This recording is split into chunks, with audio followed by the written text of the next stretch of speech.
So the whole idea of putting dharma and adharma for what? So that we are conscious that beyond dharma and adharma, we are here to attain the highest truth. And dharma adharmas are only ways to keep us in a disciplined track. To not let us go out of discipline. Otherwise, it's very easy for the mind to slide back into senses and start getting into the wrong ways. So we have to keep the idea of adharma dharma to keep our minds under control. But beyond that, there is no use of this dharma dharma. A snake went and ate a frog which was pregnant. What is your reaction? So somebody went and hit the snake and saved the frog and came back and told the Guru, Guruji, I have saved the poor frog which was pregnant from a snake. Then the Guru asked, what if the snake was also pregnant? And it also needed the food that it needs. Which is dharma now, tell me, and which is adharma? Did you do dharma by saving the frog, or did you do adharma by starving the snake? Another story I told, let's see, a lion goes and attacks a deer, a mother deer, and then kills the mother deer. And all the little fawns at home are waiting for the mother to return in the evening. And they're waiting and waiting and waiting, the mother has not returned home. I told, what if the babies of lion are waiting for food at home? And if the lion does not get food for the babies at home, why lion's babies are any lesser than the babies of the deer? Are they not babies? Are they not dependent on their parents for their food? If lion does not kill the deer, what will it feed its babies? No, lion kills and eats, deer only eats grass. Because deer can only eat grass, it cannot kill and eat, it is not made like that. And lion's only way is to kill and eat, it can't eat grass, it's not made like that. Therefore, they're just going by what is their natural way of life. So is there a dharma? The lion has become adharmic by killing the mother of poor little fawns. Can you call lion adharmic? Why should you call at all? Because lion is just going about what it has been given to do. The God has created him in the way that he has to kill animals too. That is by nature. Likewise, we also have a nature as human beings, which is beyond dharma and adharma. Like lion's nature is beyond dharma and adharma. Like the snake's nature is beyond dharma and adharma. We have a nature which is beyond dharma and adharma. When we forget our true nature that we are divine and we operate from our mind and body, then only dharma and adharma come into picture. But when you truly behave as your true self, which you are divine, like lion will behave like a lion, it can't behave like a sheep, it can't behave like an elephant, it can't eat grass just because the deer has few children at home. It won't tell, okay, today I will manage with grass and I will feed grass to my babies. Likewise, when it lives by its own true nature, there is no dharma. When we live with our own true nature of Brahman, we have no dharma. So all this dharma business happens when we forget that we are God and we think we are a human, a teacher, a father, a mother, a businessman. Then this rule starts applying. For the one who is just living by the true nature, dharma don't apply. See, Nachiketa knows this. So what he says, anyatra dharmat anyatra dharmat. It is different from dharma and adharma. That. And what else is there? He says, anyatra asmat krita akritat. See, in this world, the whole world is running on two principles. Karana and karya. Karana means the cause, karya is the effect. Look into everything. There is a reason for why you do things, and then the thing which is done because of the reason. There are only two things. There is no third. A third means you can say the doer is there and the instrument of doing is there. But the primary reason for why anything happens in this world, there should be a reason to do it. Without a reason, who will do anything? And once the reason is clear to you, you just go about doing what is needed to be done. So karana karya, these two things bind everything in this world. Why do you study? Karana is, I want to gain knowledge, or I want to pass, I want to get a certificate, I want to get into bigger college, I want to get a job. Some reason is there, that's why you study. Because of the reason you study. If there was no reason, why will you study? Because you are hungry, that is the reason why you eat. If there is no hunger, will you eat? So everything in this world is bound by these two. One is krita, means the karya, and akrita, which is the karana. Akrita means not done. That means the reason for it. And krita is that which is done. That means the work that has been done out of that reason. So he says everything is bound by reason and action. You go and observe this for yourself. Everything has a reason behind it. Even why you love Swami or why you behave in a certain way, there is a reason behind it. Without a reason, nothing happens in this world. Very clear, isn't it? One person was told, he got into an interview, it seems. And the interviewer asked, I will ask you one tough question, or I'll ask you 10 easy questions. You choose which one you want. This boy said, ask me one tough question. So they said, okay, which came first? The seed came first or the tree came first? He thought and said, seed came first. How do you say that? Sir, you said you will not ask me second question. You asked me one question, I have answered. Seed came first. How means that is no, you can't ask me the second question. So this is the Karya Karana. Brahma Vidya is not about learning the facts and figures of life. Brahma Vidya is like knowing the electricity. So what do I mean by saying once who knows Brahman knows everything? When he sees a bulb, when others see the bulb, he sees there is electricity because of which the bulb is glowing. When others see a fan, he sees the electricity because of which the fan is moving. So Brahma Vidya is what? To know the reason behind everything. And not the things as such. So you mean to say Brahma Vidya should be able to tell the texture or composition of elements and plants and objects? Brahma Vidya is not to pass subjects, not to gain knowledge of getting into others, finding out what others are thinking, breaching privacy. This is not Brahma Vidya. Brahma Vidya is an idea of believing that everything is divine, therefore there is no reason to get attached to anybody or no reason to run away from anyone. Accepting both with equanimity is what Brahma Vidya teaches you. Yoga Vidya teaches you all these, Siddhis teach you all these things which you are asking. Siddhi, Patanjali Yoga Sutra, you see there are sutras which says if you focus on this area of the mind, you will get to know about the other person's thoughts. If you focus on this area of the chest, you will enter the other person. If you focus on toe, you will do this. If you for knee, you will do that. Like that, these all yoga siddhis are there. But Patanjali himself says that these are all obstacles in Atma Jnana. You will get stuck halfway. So that is how knowing Brahman does not mean you will get to know what is the texture, what is the material this chair is made of. No. You will only know at the end if it all lies Brahman alone.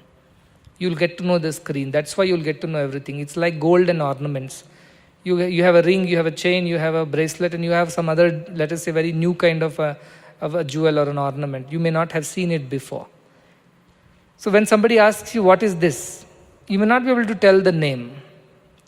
But you will know that it is gold. It's made of gold. That much you can tell.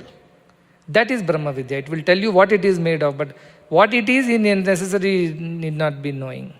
So you just know that it is made of gold. What is it called? I don't know. Is it called a bangle or is it called something? Is a bracelet? He said, no, it's called bracelet. Oh, that's all. That difference is outside. The inside similarity is that all this is gold. So Brahma Vidya's vision is all is gold. If the bangle is made into, let us say, a chain, it's melted and made into a chain. Bangle has disappeared. And what has appeared now? Chain has appeared. But what did not disappear and what did not appear? Gold. That is Brahman. He did not appear, he did not disappear. The Brahman did not appear and disappear. The world appeared and disappeared. That is Brahma Vidya. That's why you will not be attached. Somebody says that this is, do you want a bracelet or do you want a chain? What will you tell? Tell me which is having more gold, I want that. 10-gram bracelet, 20-gram chain. Which one you want? Naturally you want chain. Why? Not because the chain is what you want. You already have a chain. But you want it because it is 20 grams. And with that 20 grams, you can make 2 bracelets. You are clever. You calculated and found out. That is the idea of this Brahma Vidya. Knowing that everything gets known means you know this, you know the ephemerality of everything else, so therefore you will discard the other things. You can discriminate between a bangle and a chain, or which is heavier, because you are not going by their shape, size, design and beauty. You are going by the material, which is gold, and gold is value. Chain bracelets have value because of gold. Gold does not have a value because of chain and bracelet. Like that, the world has a value because of Brahman. Brahman does not have a value because of the world. Brahman is invaluable like the gold, which never gets destroyed. So that is the idea he is telling. Krita akritat, which is the reason? Gold is the reason and bangle is the action, or bangle is the reason and gold is the action. Gold is only both. This action reaction is your imagination. That gold was earlier a piece of gold biscuit, then it became a bangle, now it was melted and became a chain. In the old times, you see, ladies will have old jewelry, then fashion changes, then they go to the jeweler and say, for my daughter's wedding, I want to make new jewelry. This old jewelry is no more in fashion. So they will melt and make a new jewelry out of it. But gold remains. So for gold, is there a reason? No, because gold was, is and will be, even after you change the size and shape and design of the ornaments. Ornaments have a reason. What is the reason for ornament? Gold. Without gold, ornaments cannot come into picture. But gold was always there in your cupboard. Gold doesn't have a reason. Likewise, Brahman does not have a reason. Brahman is the ultimate reason for everything. Further, there is no reason for Brahman. Brahman is the reason from which the world came. Brahman does not have any other reason. Therefore, Krita, Akrita, cause and effect does not apply to Brahman. For all the world, cause and effect applies. You think about it. See, just if you hear once, it won't be enough. You sit down and now think, how is the difference? Krita, Akrita applies to gold and bangles. Gold was there before the bangle came into existence. Gold was there when bangle was in existence. And gold will be there even if bangle goes out of the existence and becomes a chain. Therefore, gold was, is and will be. Bangle was, now it is not. That is what has happened with the bangle. But the gold remained. So gold does not have any reason, but bangle has a reason. Or chain has a reason. What is the bangle's reason? There was gold. What is chain's the reason? Because there is a bangle. But one thing that was common all through was gold. So that is the way it says that Anyatra Asmat Krita Akrita. Seed came first, tree came first, no debate here. Whether Brahman came first or before Brahman something was there. No, Brahman was, is and will be. That's why no Krita Akrita to Brahman. And then what is it? Anyatra Bhutacha Bhavyacha. Bhuta means that which was. Bhavya means that will be. So our mind swings between these two things only. Either it lives in the past or goes into the future. So he is asking that which is beyond past and future, it is omnipresent. You understand the concept here. Past is over. Future is coming. Gold was there in the bangle. Yes. So bangle was past. Now gold will be there in the chain. Gold chain is the future. What is the present? Gold.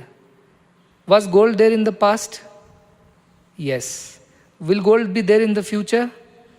So gold is not just present but omnipresent. That is the idea of Anyatra Bhutacha Bhavyacha. That which is beyond the bindings of the past and future. The bangle is the past, the chain is the future. Gold was in the past, gold is in the present, gold is in the future. It is not affected by the changes that happen outside. So this is Trikala Atita. This is all Karma Karya Atita. This is Dharma Adharma Atita. That which is, what Nachiketa says, Yat Tat. That one which is Tat Pashyasi. If you see it, Tadvada. That which you see, which is beyond dharma, dharma, cause and effect and past, present and future, about that teach me. Stop praising me enough. Stop testing me enough. Now let's get to the point. How much you go in circles. I remember the story. He says, for you the gates of heaven are opening. You know, this Sadma, Vivrutam Sadma, means the gates of this great palace. is opening now. So there is a story. Somebody asked us, how many gates are there for heaven? Only one gate is there. How many gates are there for hell? 3 gates are there. Trividam narkasyadam dwaram. Nasham atma. These are the 3 gates to hell, entering which one gets destroyed. What are those? Kama, Krodha, Tatha, Lobha. Tasmat etat trayat trajet. Kama, Krodha and Lobha. These are the 3 gates to hell. Choose any gate, you will enter hell. East gate, west gate, north gate. All gates to hell only. Kama, desires, Krodha, anger, and Lobha, greed. So they ask, why 3 gates for hell and only 1 gate for heaven? There is a lot of crowd at hell. You see, traffic is too much. Therefore, 3 gates for hell. Everybody wants to go to hell only. Nobody wants to come to heaven.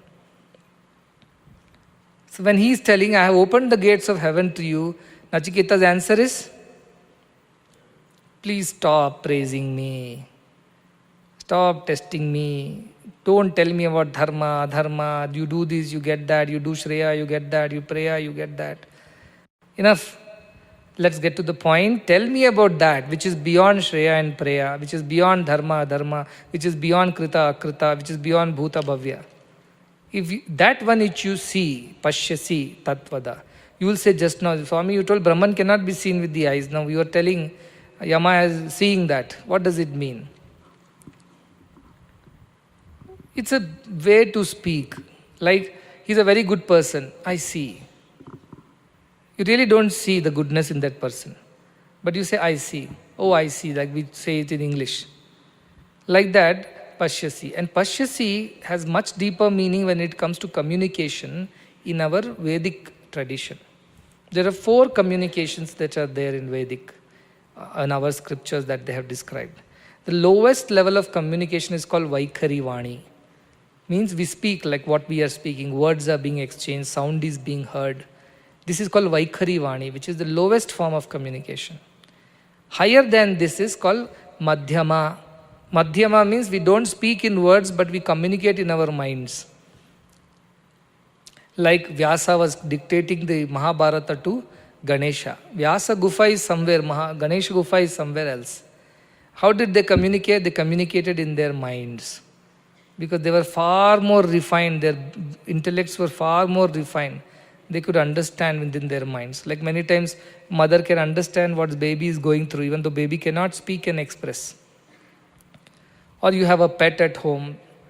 You understand the pet is communicating love to you, even though pet is not opening its mouth and speaking. Similarly, the pet is understanding that you have love for the pet. Even though you are not, whatever you say, it cannot understand the words. But there is an exchange between a baby and mother. You see the conversation in their eyes. They understand each other. But there is no physical word spoken. So this is called a Madhyama Vani. A Vani which is a little deeper inside, subtler. And then there is one called Pashyanti, it's called, third one. Pashyanti means, I see it, I know it because I see it. And then there is called Para. I know it by being that. Suppose you have to describe a boy or a girl in your class to somebody outside. You have to describe to somebody if he has not seen the boy or a girl. But to that boy and girl, do you need to describe who he or she is? You don't have to, because that girl knows I am this girl because she is the girl.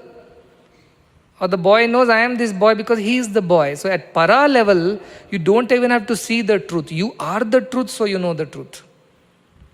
At the highest level, you are the truth, therefore you know the truth. At the second level of Pashyanti, you see the truth, so you know the truth. At the third level, Madhyama, you understand the truth through very many pointers. At the fourth level, you are spoken about the truth. The truth is described to you. So in 4 levels, communication can happen. Here what is he saying to him? Yat tad pashyasi tad vada. If that one which you see, which is beyond dharma, dharma, krita, akrita and bhuta, bhavya, that one which you see, tell me about that.